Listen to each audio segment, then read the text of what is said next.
Baik, untuk hari ini kita akan lanjut ya, yaitu materinya tentang uji normalitas. Ada yang sudah pernah mendengar tentang uji normalitas? Nanti akan ada tahapan uji normalitas. Uji normalitas sendiri itu apa? Yaitu di sini ada nih. Jadi, uji normalitas itu merupakan pengujian tentang penormalan distribusi data.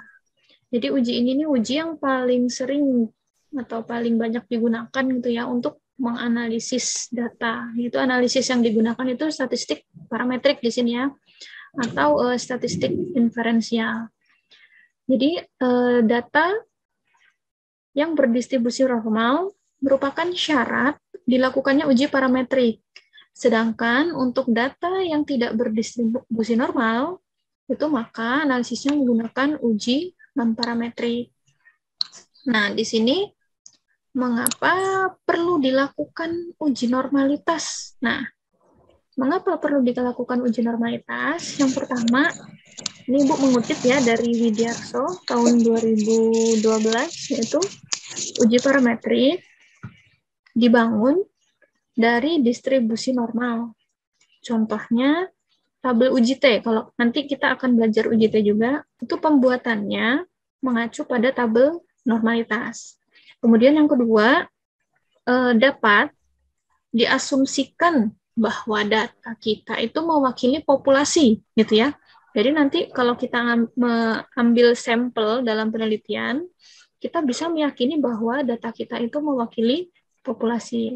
Jadi dalam pandangan statistik, sifat dan karakteristik populasi itu berdistribusi secara normal, gitu ya. Kemarin Ibu juga sudah menjelaskan sedikit tentang kurva normal gitu ya. Nah, sekarang ini tahapan. Jadi uji normalitas ini kan uji yang digunakan untuk uji parametrik namanya. Jadi ada dua jenis statistik ya. Yang pertama statistik parametrik dan statistik non-parametrik. Nah, untuk yang statistik parametrik atau statistik inferensial itu ada syarat. Syarat untuk dilakukannya uji hipotesis. Sebelum diuji hipotesis, data itu harus diuji normalitasnya. Jadi saat nanti data dinyatakan bahwa oh data ini berdistribusi normal, maka kita bisa menggunakan statistik parametrik.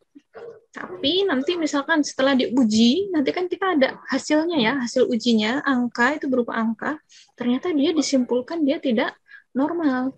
Maka kita menggunakan statistik non-parametrik. Nah, jadi di awal nanti setelah kalian misalkan di penelitian, kemudian memiliki data, dan syarat untuk parametrik itu datanya itu harus bukan besar atau kecil ya. Jadi dikatakan data itu besar itu kalau lebih dari 30 banyaknya data. Kalau dia kurang dari 30, itu biasanya kita menggunakan statistik non-parametrik. Jadi tergantung jenis penelitiannya nanti disesuaikan. Gitu ya. Nah, sekarang ini siapa? Bisa di-mute dulu, Angelina. Oke, kita lanjutkan ya. Nah, di sini untuk langkah-langkahnya ya. Bisa di-mute dulu mungkin yang lain ya, biar suaranya tidak mengganggu. Oke nih, di sini ada langkah-langkah dalam uji normalitas ya. Nah, di awal kita kan sudah belajar membuat distribusi frekuensi ya. Jadi dari data mentah, kemudian kita susun dalam distribusi frekuensi. Kalau memang sudah, nanti baru kita uji data tersebut apakah normal atau tidak. Nah, di sini, sebentar ya.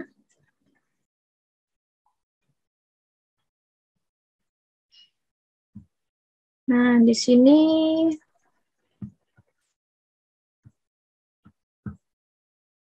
ada suatu data. Nah, di sini ya, data. Ini banyaknya data. Terlihat tidak? Ya. Terlihat, Bu. Oke, ada data nilai. Nah, jadi ada 30 siswa, mungkin ya ada 30 siswa dengan nilai yang tampak pada tabel ini ya. Nah, ini kan berupa data mentah ya. Data mentah itu maksudnya apa? Data satu persatu setiap mahasiswa, jadi nilai ya. Nah, nanti sebelum kita uji, dalam hal ini kita uji normalitasnya menggunakan uji C kuadrat gitu ya. Nanti ada beberapa uji yang bisa dipakai, tapi uji C kuadrat ini adalah uji yang paling sering digunakan untuk menguji normalitas suatu data. Nah, jadi di sini dari 30 data ini, nanti pertama-tama adalah kita buat dulu tabel distribusi frekuensinya. Jadi langkah-langkahnya itu menggunakan aturan Sturges gitu ya, yang di pertemuan sebelumnya sudah kita pelajari. Kemudian nanti setelah kita buat tabel distribusi frekuensi, kalian bisa tentukan. Oke, kita lihat dulu di sini ya. Nah, di sini. Di sini ada langkahnya, di sini juga sudah Ibu ringkas sebetulnya. Jadi, mana PPT? Nih, langkah pertama. Dan ini setelah kalian menentukan tabel distribusi frekuensinya gitu ya, nanti kalian tentukan rata-rata dan simpangan bakunya. Jadi rata-rata dan simpangan baku sudah bisa ya, Ibu anggap kalian sudah bisa menentukan itu. Jadi nanti data awal adalah data yang sudah tampil dalam bentuk tabel distribusi frekuensi. Jadi kalau Ibu tampilkan, oke, sebentar coba Ibu cari filenya dulu ya. Oke, baik, di sini sudah Ibu sediakan data ya, data. Jadi dari data yang tadi Ibu tampilkan di sini, data nilai siswa. Nah, ini akan kita uji apakah data ini memiliki distribusi yang normal atau tidak, gitu ya. Nah, jadi setelah kita hitung dan kita tampilkan dalam bentuk tabel distribusi frekuensi, hasilnya adalah ini. Jadi intervalnya itu terdiri dari 5 kelas ya, ada 5 kelas interval, kemudian frekuensinya sudah Ibu tampilkan dalam bentuk distribusi, jadi nanti ya kalian kalau mau coba ini benar nggak, mungkin bisa dicoba lagi ya, untuk menentukan tabel distribusi frekuensi untuk data ini. Nah, kemudian setelah dihitung rata-rata, cara menghitung rata-rata, itu rata-ratanya diperoleh 71,16. Kemudian untuk simpangan bakunya itu diperoleh 8,74. Nah, sekarang kita lihat. Di sini, tadi mana? Oke, langkah-langkah ini ya. Langkahnya adalah kan yang pertama menentukan rata-rata, sudah. Kemudian simpangan baku juga sudah diketahui. Nah, langkah berikutnya adalah dari tabel distribusi frekuensi tersebut, kita tentukan nih, yang pertama, menentukan tepi kelas. Masih ingat menentukan tepi kelas? Gimana caranya menentukan tepi kelas? Kalau datanya adalah seperti ini. Kelas pertama, itu kan dari 45 sampai 54. Berarti tepi kelas pertama itu berapa? Dikurang 0,5. Dikurang 0,5. Berarti berapa tepi kelas pertama? 44,5. Ya, berarti nilainya adalah 44,5. Ini ya, yang di bawah ya. Ibu kecilkan agar tampil. Nah, kemudian untuk kelas yang kedua, tepinya berapa tepi bawahnya? Dikurang 0,5 juga kan? Jadinya 54,5. Begitu seterusnya sampai, Bu, kok ini munculnya 94,5? Ya, yang di sini yang dituliskan adalah tepi atas. Tepi atas kelas terakhir, yaitu 94,5. Jadi di sini, kan di sini ada 5 interval. Tapi kalau kita tampilkan dalam bentuk tabel ini tepi ya, bukan batas ya. Tepi. Karena kita pakai istilahnya itu beda-beda. Kalau batas itu terlihat, kalau tepi nggak terlihat gitu kan. Nah, ini digunakan tepi atas. Jadi di sini ada 5 kelas, sedangkan kalau pakai tepi interval itu ada 6. Itu ya. Nah, kemudian kita lihat langkah berikutnya apa? langkah berikutnya yaitu menentukan nilai Z. Ini ya, menentukan nilai Z. Ini seperti apa sih nilai Z? Kemarin sudah mencoba untuk menggunakan tabel distribusi Z. Tugas yang kemarin sudah dicoba? Sudah, Bu. Bisa? Bisa atau masih bingung? Ada yang bisa, ada yang masih bingung, Bu. Ada yang bisa, ada yang masih bingung. Oke. Coba ya, sekarang Ibu ambil dari sini.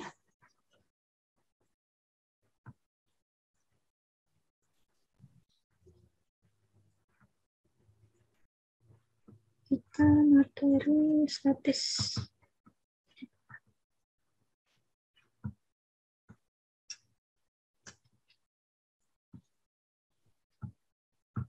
Ini ya. Ada 2. Ini langkah-langkah. Jadi untuk uji normalitas tadi ini sudah Ibu jelaskan. Kemudian yang ini menentukan rata-rata. Nah, ini kan langkahnya. Sekarang coba Ibu copy aja ya yang ini.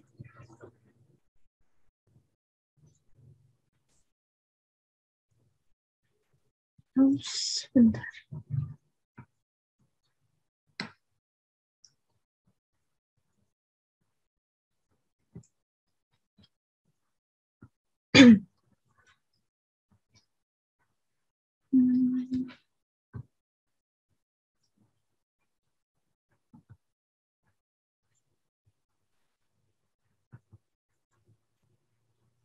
Nah, di sini ya.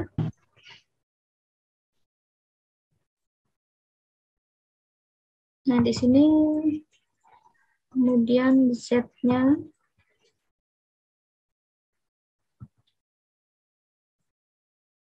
nanti angka-angka ini diperolehnya dari mana gitu. Kalau sudah ada angkanya nanti kalian kalau nggak tahu caranya nggak akan bisa gitu ya. Dilihat saja.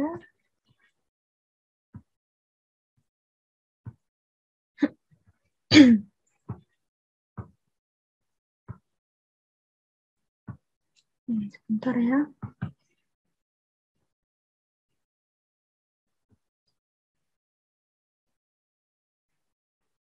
Nah, ini coba Ibu pilih. Nah, di sini tadi kan ada tepi ya, tepi sudah kita tentukan. Nah, sekarang kita tentukan Z. Cara menentukan Z-nya itu seperti apa? Z itu adalah nilai baku. Tadi kan sudah diketahui rata-ratanya itu berapa? Rata-ratanya 71, berapa tadi? Ini diketahui X bar-nya atau rata-ratanya adalah 71,16. 71,16 ya. Kemudian simpangan bakunya adalah 8,74. 8,74. Nah, ini yang akan kita cari. Nah, cara menentukan nilai Z adalah, nah, di sini ada tahapannya ya.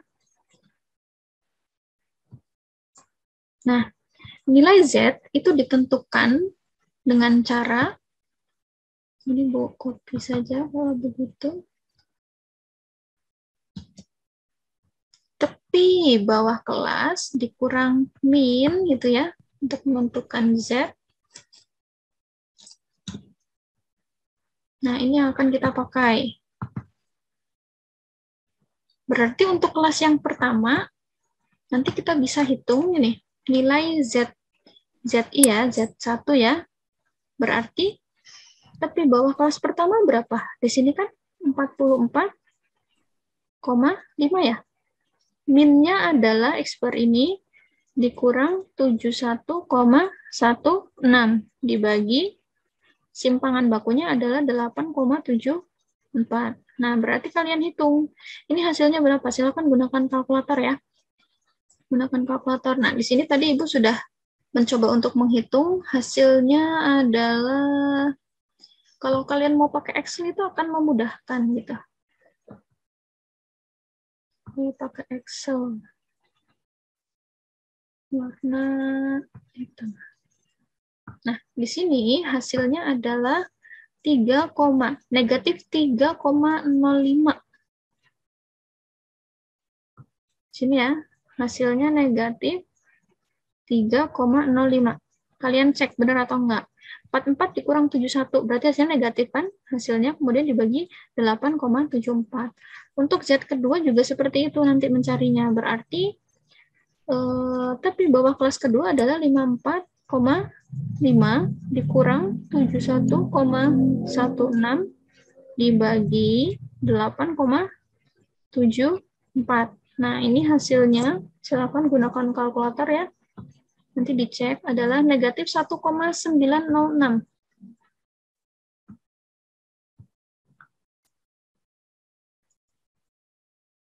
1,906 gitu ya. Ini kita ambil 3 angka coba ya di belakang koma. 0 berarti belakang. Oh ya udah. Nah, begitu seterusnya sampai dia Z3, Z4, kemudian ada 6 ya. Z5 dan Z6. Nanti silakan kalian coba cari ini ya. Nah, setelah dicari ternyata hasilnya adalah ini nanti. Nilai Z-nya ya. Ini Bu langsung kopikan agar tidak terlalu lama.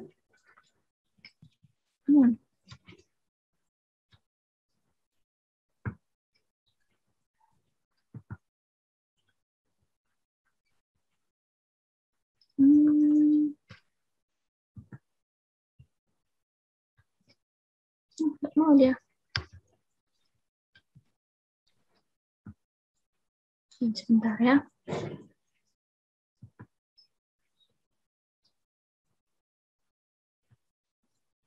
Berarti di sini karena tidak mau di copy,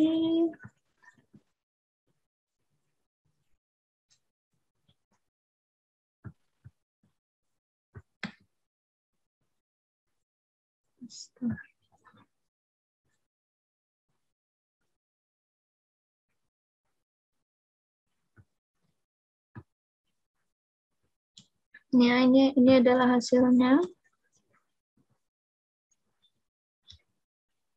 Nanti kalian silakan dicoba juga dihitung benar atau tidaknya.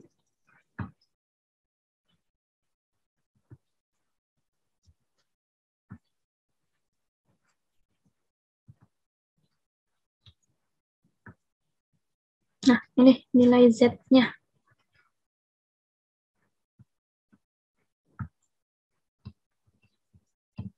Itu ya. Nah, ini langkah pertama. Kita sudah menentukan nilai Z ya. Berarti kalau kita lihat di sini, kalau kita lihat di sini, ini sudah menentukan tepi kelas sudah, kemudian menentukan nilai Z juga sudah. Nah, sekarang menentukan luas 0 sampai Z dari tabel distribusi normal katanya. Nah, berarti di sini kita harus siapkan tabel distribusi normal ya. Ini sudah Ibu siapkan. Sebentar Ibu lihat. Tabel distribusi normal Z itu ya. Nah, kemarin juga sudah Ibu berikan cara penggunaannya ya. Nah, sekarang coba perhatikan di sini. Coba kalau nggak Ibu ambil dari sini aja ya, tabel distribusinya.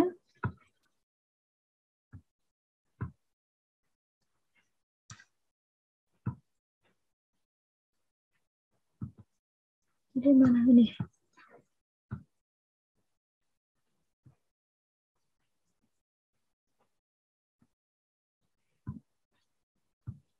Nah ini ya, ini terlalu besar.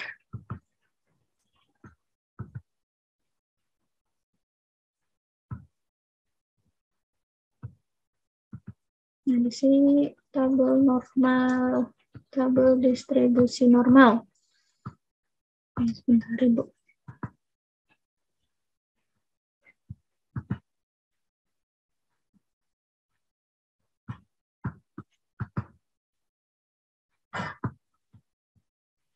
Nah, Ibu harap kalian sudah bisa menggunakan ya untuk tabel distribusi normal ini.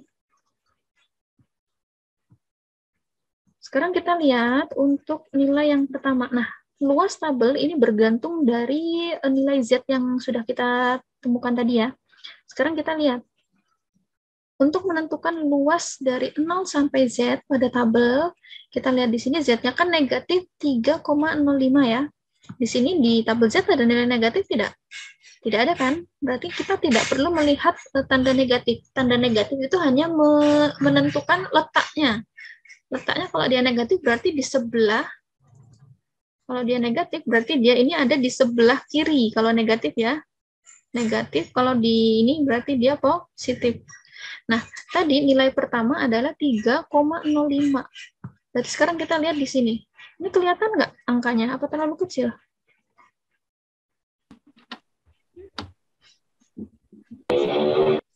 3,05. Berarti 3,0 di bawah ya. 0,5-nya di sini. Berarti kalau kita tarik 3,05 itu ada di sini. Ini 3,05 ya. Nah, 3,05-nya ada di atas tadi. Berarti 4989. Di sini berarti luasnya adalah 0,4989 tadi ya. Begitu seterusnya untuk 1,90 negatif 1,90. Negatifnya kita abaikan dulu. Kita lihat 1,9 ada di sini dan 0 ada di sini. Berarti yang kita lihat adalah ini. 4713. 4713 berarti di sini 0,4713. Kemudian untuk yang 0,76.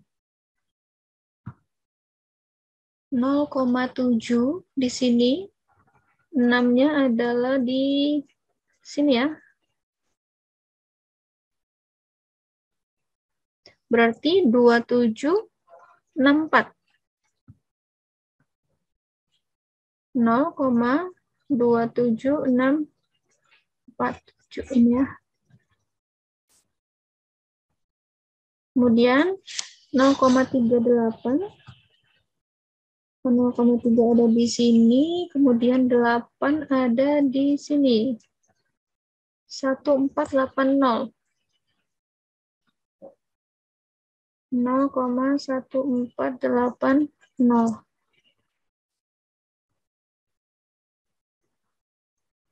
Kemudian 84,5. Ya, 84, bukan. 1,52. 1,5, duanya ada di sini, 4357.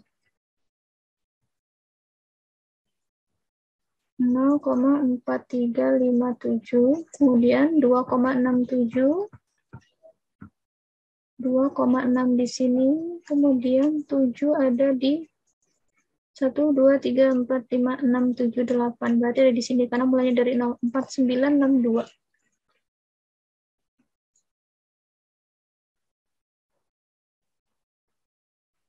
Nah, ini ya. Nah, sekarang kalau sudah, berarti kita sudah menemukan nilai untuk luas 0 sampai Z pada tabel. Nah, sekarang kita mau lihat luas tiap interval kelas. Interval kelas berarti tadi kan interval yang pertama kan 45 sampai 54 ya. 45. Nah, luas daerah di antara 45 dengan 54 ini ya. Luas antara 45 dengan 54. Gimana caranya? Dulu kan sudah Ibu ajarkan di pertemuan lalu. Berarti kalau dia ada ini, ada suatu kurva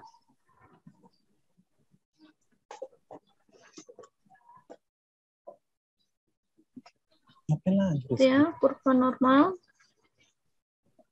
Kenapa jadi Itu segitiga? katanya ngajarin anak-anak pramuka. Kurva normal ya. Oh, sini salah. Gimana sekolah? Iya, sekolah dia dulu. Oke. Ini ya. Nah, lihat. Yang pertama dan kedua ini kan satunya nilainya Z-nya kan negatif 3 dengan negatif 1. Berarti di sebelah kanan atau kiri? Kiri. Kiri ya. Yang satunya negatif 3, kemudian yang satunya negatif 1. Berarti kalau dia di antara, kan daerah ini kan yang ditanya luasnya. Nah, kalau luas berarti kan patokannya selalu 0 ya. Luas yang diarsir berarti luas daerah yang lebih besar dari 0 ke 3 dikurangi luas daerah yang ini kan 0 sampai 1 ya. Ya enggak? Berarti untuk menentukan luas tiap interval kelas, gimana caranya? Kurangkan 0,4989 dikurang 0,4713. Hasilnya berapa? Coba kalkulatornya yuk dipakai. 0,4989 dikurang 0,4713. Hasilnya berapa? 9 dikurang 3, 6 ya belakangnya ya.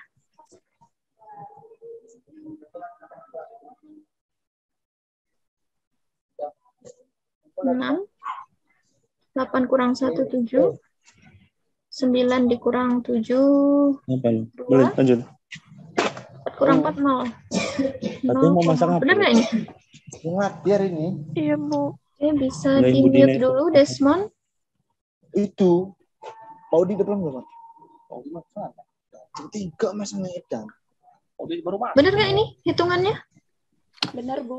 Iya, Bu. Oke. Benar. Kemudian untuk yang ini, yang kedua dan ketiga, lihat di sebelah kiri semua masian ya. Kan ini di sebelah kiri.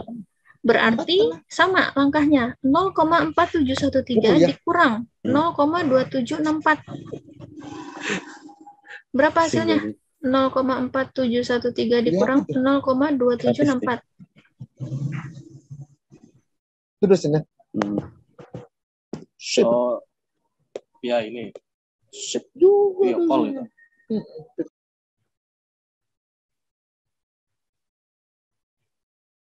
Berapa hasilnya? 0,1949. Nggak kedengeran suaranya, Dini?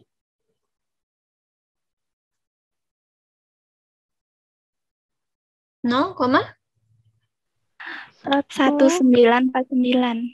1949. Oke. Sekarang yang ketiga, yang berikutnya. Nah, lihat di sini yang satunya negatif, yang satunya positif ya. Sekarang gimana caranya kalau yang satunya positif, yang satunya negatif? Ditambah. Nah, kalau dia satunya positif, satunya negatif, dia ditambah. Kenapa ditambah? Kalau kita mau perhatikan gambar gini. 0 di sini negatif, di sini positif ya. Ini negatif 0, berapa tadi? 0,76. 0,76. Kemudian yang ini adalah 0,38. 0,38. Berarti luas di antara ini adalah yang diarsir ya. Berarti kan patokannya selalu 0, ingat. Berarti luas ini yang pertama ditambah luas yang ini gitu kan. Untuk menentukan luas yang diarsir. Makanya untuk yang kedua ini dijumlah. Dijumlah berarti hasilnya adalah 4. Kemudian berapa? 2,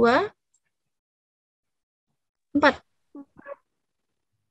Benar nggak? Iya, Bu. Benar ya? Nah, sekarang kita yang berikutnya. Yang berikutnya yang ini di sebelah kanan semua, positif semua kan? Yang ini kan di sebelah kanan semua nih, positif. Berarti gimana cara mencarinya? Dikurang.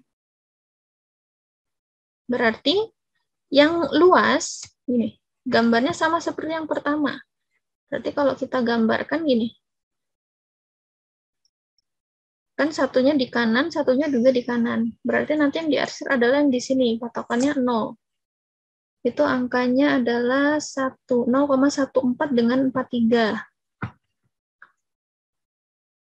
0,14 dengan 0,43. Nah, berarti kan luasnya adalah luas 0,43 dikurang luas 0,14 gitu ya.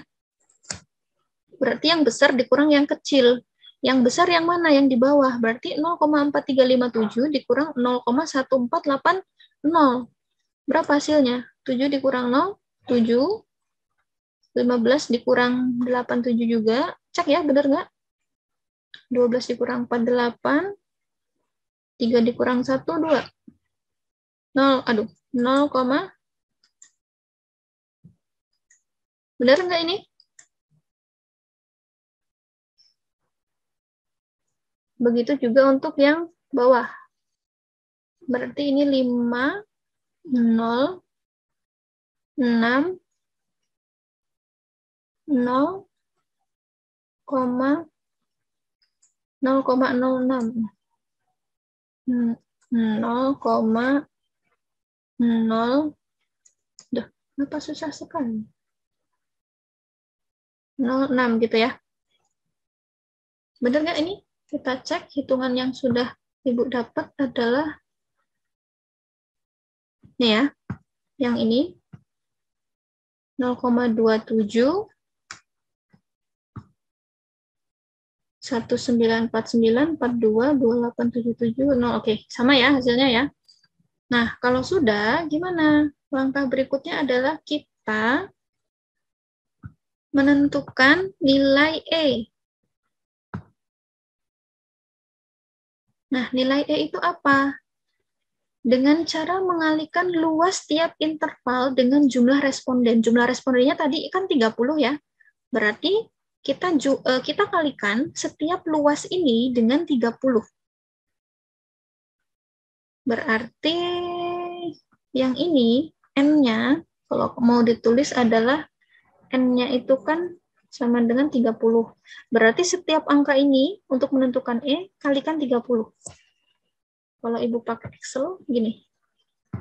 Berarti, ini pakai rumus ya, sama dengan luas tiap interval D12 dikali 30 ya. Kita enter. Nah, hasilnya adalah ini E-nya. Begitu seterusnya sampai bawah. Itu ya. Berarti hasilnya di sini adalah 0, oke, kita nyontek aja. Biar tidak terlalu lama. Yang penting kalian tahu tahapannya ya. Nah, ini adalah 0,828. Untuk yang kedua, ini juga dikalikan 30. Berarti luas interval 0,1948 dikalikan 30. Hasilnya adalah ini ya. 5,847. 5,847. Seterusnya ke bawah 12,73. Kemudian 8,631. Kemudian yang paling bawah 1,815. Tuh, untuk E-nya. Nah, sekarang untuk berikutnya, yang berikutnya adalah tahapannya itu menentukan luas, sudah kan ya? Tiap interval, menentukan 0 sampai Z kita sudah, kemudian menentukan luas sudah, yang terakhir menentukan frekuensi harapan. EI, expectation gitu ya. Yaitu expectation, kemudian harapan itu ya. Bahasa Inggrisnya simbolnya adalah E di sini. Caranya gimana? Nah, kalau F-nya, frekuensinya kan ini sudah diketahui ya di sini. Kita lihat Excel-nya di sini. Excel-nya terlihat kan ya? Nah, di sini F-nya, Ibu tulis F. Frekuensi yang pertama itu 1, 4, ini diketahui ya. 16, 7, 2. Nah, kemudian yang di sini ini adalah F dikurang E. Yang kita butuhkan untuk mencari EI itu adalah tahapannya ini. Berarti di sini nilai F kan kita sudah punya. Nilai E kita juga sudah punya. Tinggal kurangkan saja. 1 dikurang 0,828. Gitu ya. Ini udah coba Ibu hitungkan. Hasilnya adalah ya FE itu diperoleh dari sama dengan pakai rumus F-nya 1 dikurang dengan E 0,828. Enter. Ini hasilnya 0,172. Berarti di sini kita tuliskan 0,172. Oh, ini pakai yang warna merah saja. 0,172. Yang ini berarti 4 dikurang 5, hasilnya adalah negatif 1,85. Kemudian yang ini 16 dikurang 12. Hasilnya adalah 3,268. Begitu seterusnya, 7 dikurang 8 hasilnya negatif 1,63. Kemudian 2 dikurang 1,8 hasilnya adalah 0, berapa mana? 185. Gitu ya. Ini untuk F dikurang E. Nah, kemudian untuk menentukan EI itu sebenarnya mana sih EI? Coba kita lihat ya. Di sini ada nggak rumusnya? Nah, di sini EI. Oh, belum. Belum di sini. Kita masih di atas ya. Kita lihat ke yang Microsoft Word-nya.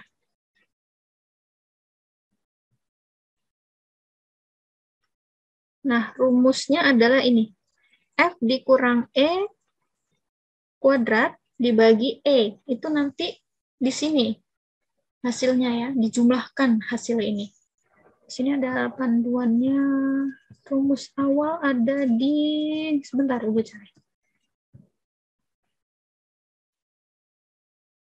Kenapa tidak muncul ya di sini ya? Ini belum. Oke, berarti nanti ada yang belum Ibu tuliskan untuk rumusnya ya. Berarti sekarang kita lanjutkan dulu. Ya.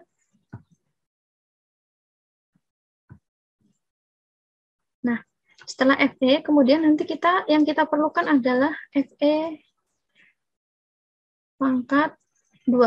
Berarti nilai ini kita pangkatkan 2. Kalau dipangkatkan 2, ini Ibu pakai rumus juga sama dengan 0,172 pangkat 2 ya. Enter. Hasilnya akan seperti ini. Seterusnya ke bawah begitu. Tinggal ditarik sebenarnya. Tarik ke bawah nanti. Misal, ini Ibu hapus. Kalau kalian tarik ke bawah, hasilnya dia menghitung. Nah, berarti nilai di sini adalah 0,02. Berapa itu? 0,295. Kemudian di sini ya, 3,4114. 10,679. 2,660. Terakhir 0,034. Nah, kemudian ini sudah. Tahap terakhir adalah ini. Ini adalah rumus untuk menentukan C kuadratnya. Di sini F, rumusnya ditulis di atas saja. F dikurang E dikuadratkan. Kita udah punya nilai F dikurang E dikuadratkan ya. Dibagi dengan E. E-nya mana? E-nya adalah ini. Kolom sebelumnya. Ya, berarti di mana? Berarti apa nilai 0,295 dibagi dengan 0,828. Itu ya. Tinggal ini kan kita sudah punya nih. Berarti sama dengan nilai ini dibagi dengan nilai E-nya. Enter. Nah, maka hasilnya adalah ini. 0,35 sekian. Begitu seterusnya sampai ke bawah. Itu ya. Berarti di sini nilainya adalah 0,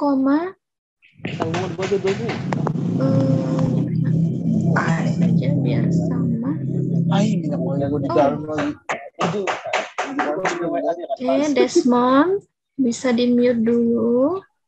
Atau mau bertanya silahkan. Kalau memang ada yang mau ditanyakan. 0, kenapa nggak bisa? 0,0357 sekian.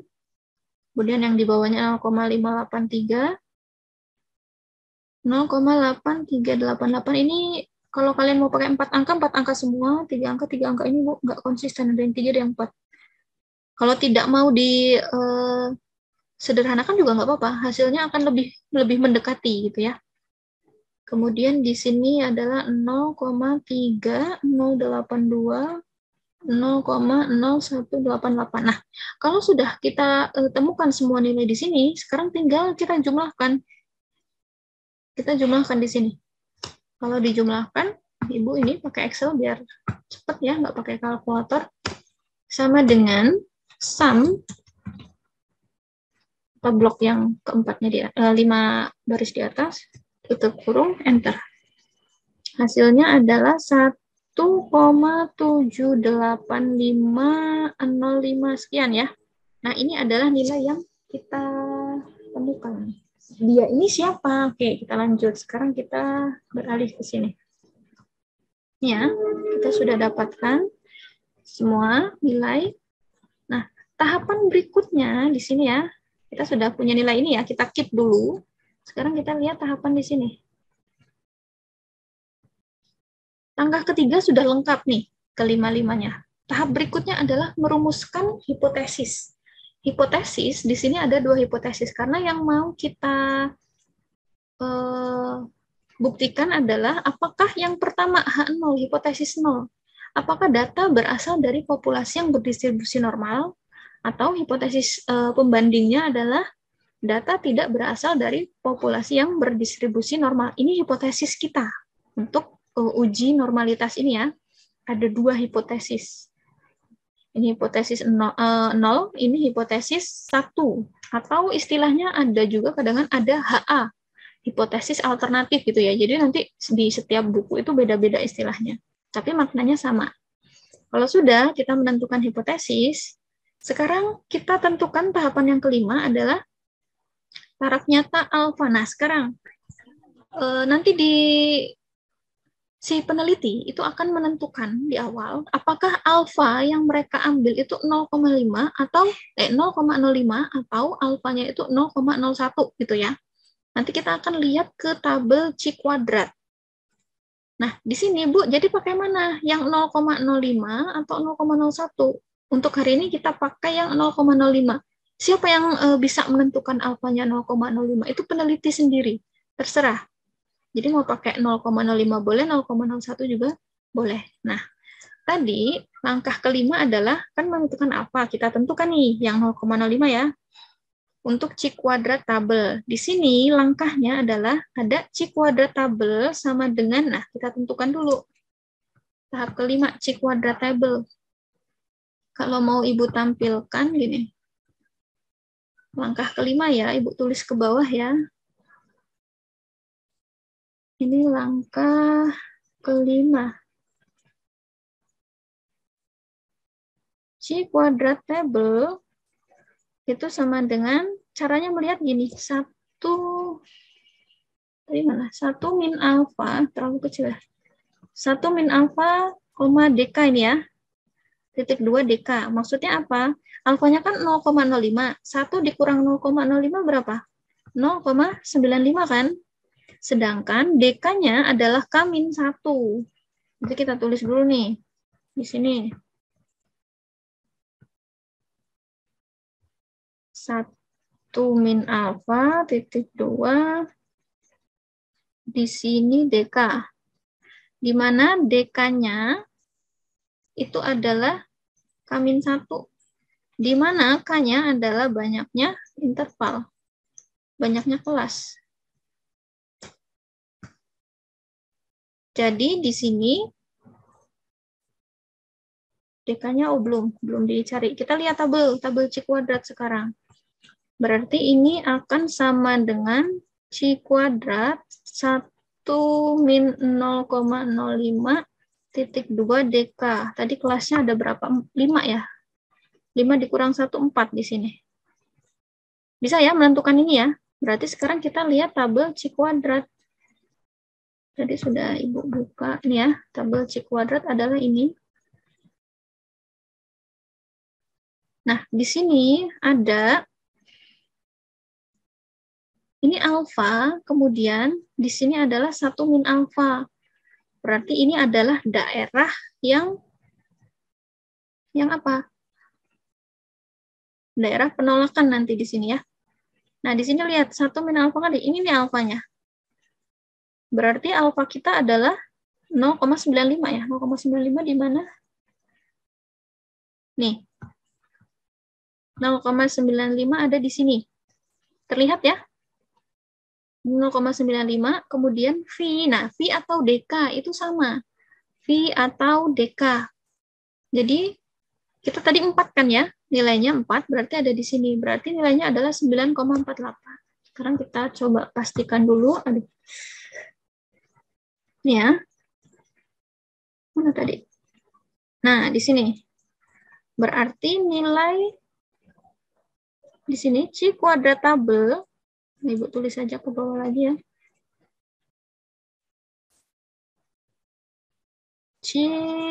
Ini bacanya C kuadrat ya, bukan X kuadrat, walaupun simbolnya mirip X, tapi sebenarnya itu bukan X.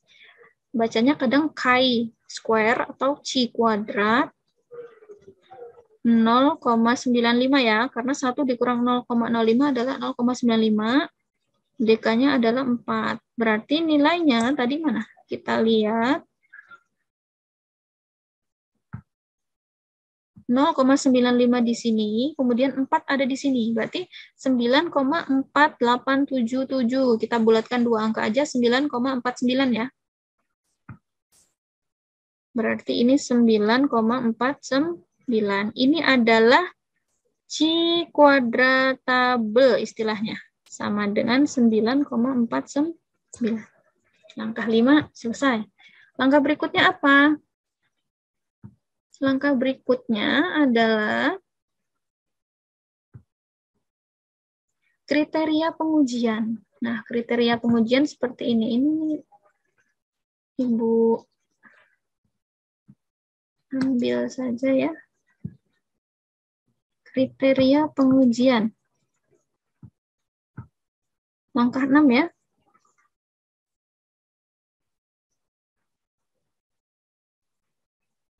Kriteria pengujian.